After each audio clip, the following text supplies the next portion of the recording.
Una parella ha denunciat l'Hospital de la Fe de València per la mort del seu fill.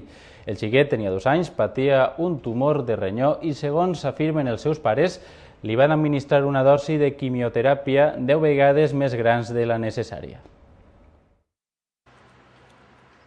Este era Daniel, un xiquet de 2 anys. Fa unes setmanes el van ingressar a la Fe per tractar-lo d'un tumor al renyó. Per a combatre'l li administraven 16 mil·lígrams i mig de doxoribosina, una substància que s'utilitza en les sessions de quimioteràpia. Però sembla que en l'última sessió li van injectar 165 mil·lígrams, 10 vegades més de l'habitual. 24 hores després, Daniel va morir. En un primer moment, el centre els va dir que la causa de la mort era un bacteri.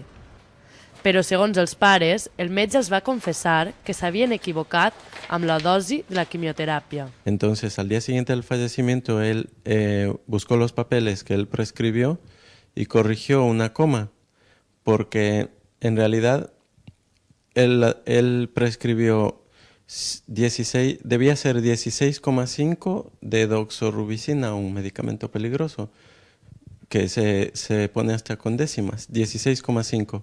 Pero él omitió la coma, no la puso y fueron 165, 10 veces más.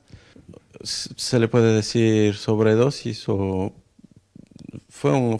Intenté callarme, pero cuando vino el enfermero a conectarle, yo le dije, nunca le han puesto a mi hijo una así, porque esta que es la última y se supone que la de menos riesgo y menos cantidad, ¿por qué le ponen una tan grande? Él ni siquiera me miró a la cara y me dijo... No te preocupes, ellos nunca se equivocan.